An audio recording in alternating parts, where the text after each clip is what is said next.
Frugal friends, I have too many hobbies. Too many hobbies, too many passions, too many things. There's no way I can keep up with them. There's just no way. And yet there's not one that I want to let go of. What am I supposed to do? Welcome back, Frugal friends. My name is Julie. I am out here in my Wonderland garden, my oft neglected Wonderland garden that I started several years ago, many years ago, when my dad was diagnosed with terminal prostate cancer, and I have definitely made progress on it over the years, but it is still nowhere close to where I want it to be. And at this point, I don't know when and if that is ever going to happen.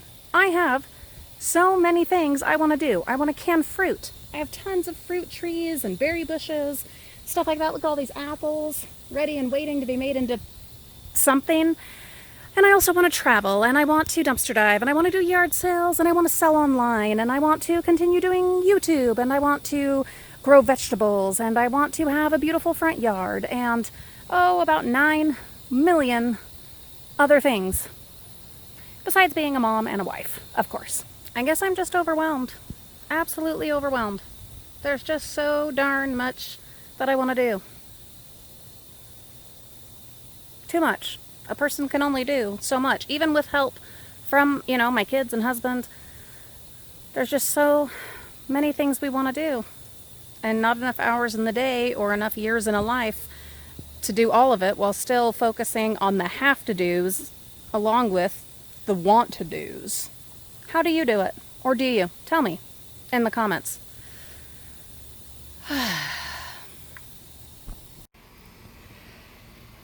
I want to show you a couple of things. Look at these gorgeous flowers. These are the ones that I planted just here around the wheelbarrow. I wasn't sure. I'd never planted these kind before, so I didn't know how they would look. I was kind of hoping that they would be more of like a droopy, cascading kind of blue plant, so that it would look more like water coming down from Splash Mountain. That is not the kind of flower that they are, so live and learn, but they are absolutely beautiful. So that's fabulous. Now, to further illustrate what I'm talking about, I want to travel. I want to see the world. I want to be camping and hiking and doing things. But I also want a garden.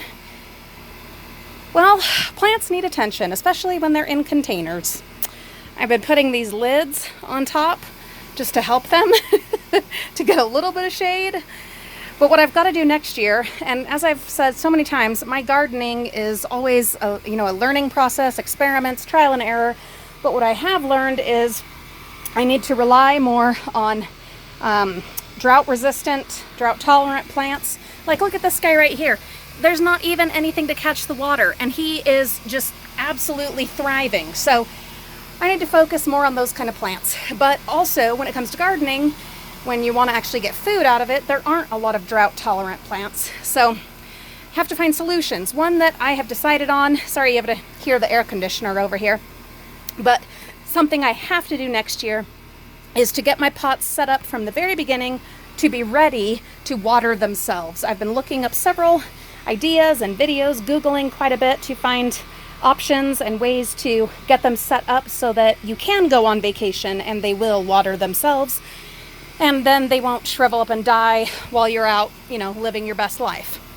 We'll be looking into many of those options in the spring, so stick around for that. I do not want to waste time, effort, and money on things like this that are just not going to do well when I am out gallivanting. So we live and learn. Living and learning as we go along. I did not stay on top of the cilantro, and it has completely gone to seed. But aren't those seeds coriander? Aren't they just so cute? Look how cute those are. I am going to harvest those, and we'll plant them next year. I still haven't gotten around to transplanting any of those Shastas.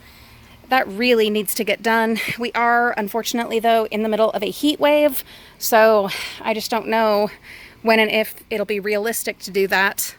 An idea is to do it tonight, and then, of course, just to have them in the house for a week or two, and then maybe put them on the front porch, and then eventually out in the yard. But I honestly don't know if they would make it. My little tiny lemon tree is doing really well, along with these succulents that were from the dumpsters that we had divided earlier. You'll remember. But yeah, my little lemon tree grown from a seed from a lemon that we got out of a grocery store dumpster. He is doing absolutely beautifully. I am just keeping them in the shade until I feel like it's cool enough that they don't have to be in the shade. And they're doing really well right here. I am going to take a break here under the canopy on one of these fabulous dumpster lounge chairs we got out of the college student housing. Another thing we're dealing with, dandelions out of control. The neighbors, their grass, since we still haven't put up a real fence, every year it just gets worse and worse because they don't treat their lawns, and this is probably the worst I've ever seen it on our lawns. All of our lawns are just absolutely struggling. I don't know what to do about it, you guys. I know there are schools of thought that you should just let it be and let it be natural. I don't know about that. I don't know. Yes, I want to support the bees, but this is ridiculous. I have plenty of other flowers and plants that support the bees. This is too much. If you have any ideas on how to get rid of this without just completely killing your lawn in the process, please do tell me. Now I am going to drink some Powerade and rest out here for a minute before starting on my next chore.